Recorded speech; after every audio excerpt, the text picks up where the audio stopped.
search. But it is just as important to analyze incidents occurring on the distribution system as on the high voltage power system, even though you may not have the help of sophisticated recording equipment. In this area, you will have to rely upon operating reports, including relay target data. Well, now it's time for a break. In the next segment, we'll be taking a closer look at the recordings themselves, that is, the oscillograms, and show how they can be used in fault investigations. For now, please turn off the videotape and consult your workbook.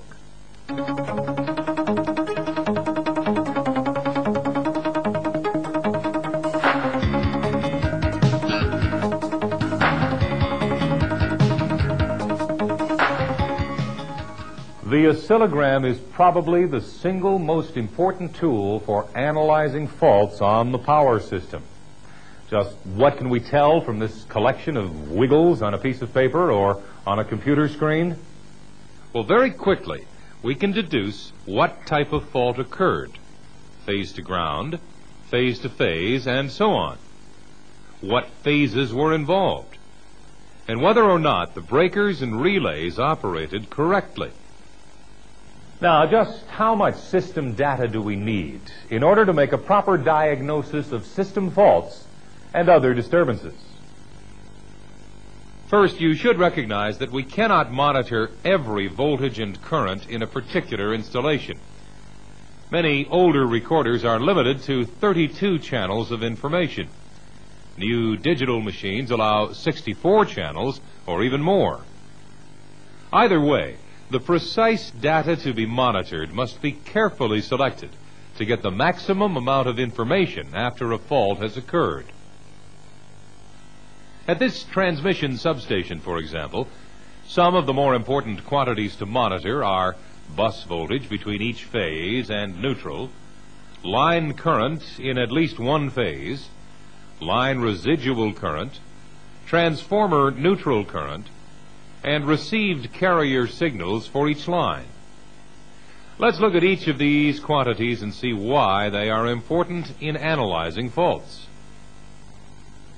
Bus voltages are important because they can usually tell us what type of fault has occurred. Low voltage on one phase indicates a single line-to-ground fault somewhere on the system. Two low voltages can mean a line-to-line or double line-to-ground fault. Three low voltages indicate a three-phase fault.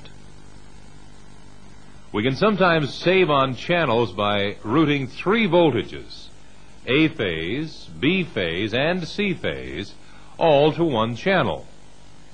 This is called multiphasing or multi-channeling of the voltages. It is done by feeding the measured three-phase voltages to a rectifier circuit.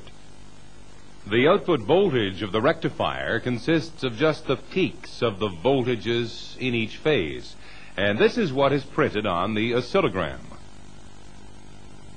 The scaling which represents voltage is different for each phase, so that we can easily differentiate.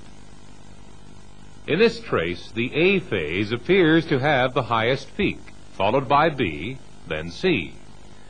As a matter of fact, this oscillogram shows the incidence of a fault.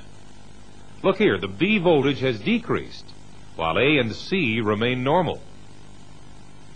Multiphasing comes in handy when we wish to monitor voltages on individual lines in addition to the bus voltage. A common arrangement would be to use a separate channel for each phase to neutral bus voltage, and then multi-phase selected line voltages.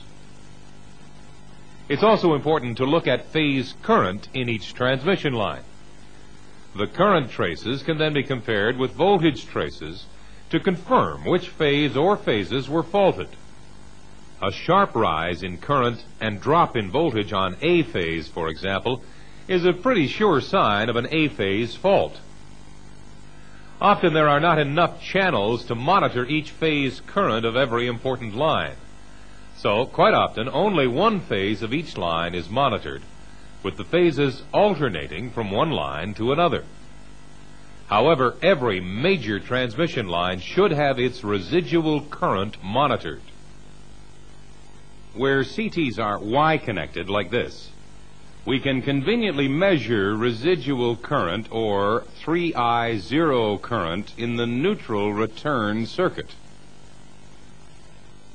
These are the same CTs that provide input to the protective relays for line protection. As you know, the residual current, IR, is the phasor sum of the three-phase currents. Normally, it is very close to zero, but when a line-to-ground fault occurs, this current becomes very large.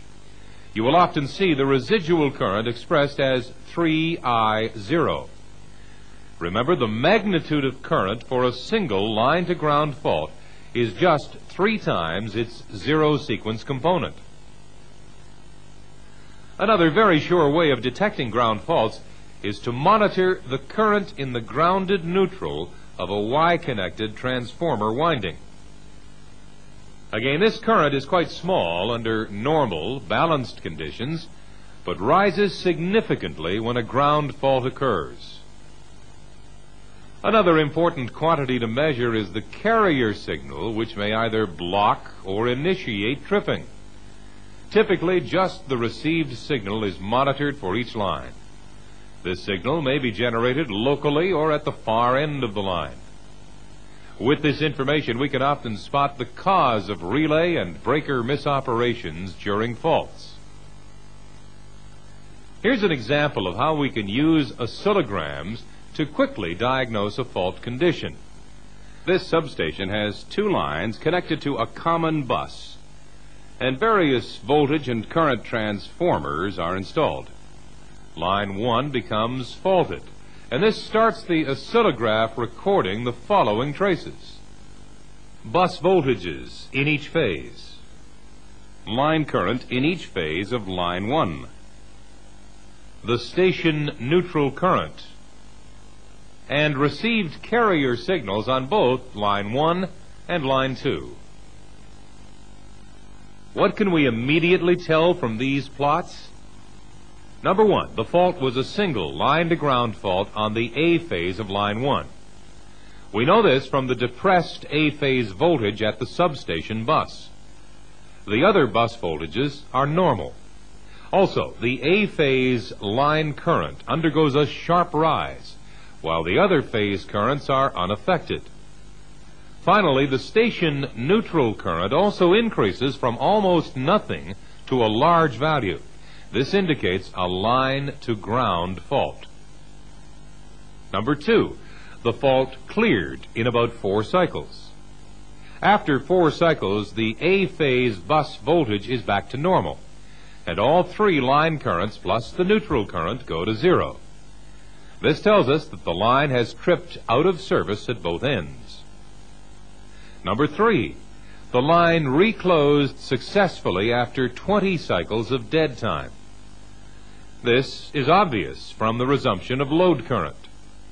Notice that the local breaker X closes first, and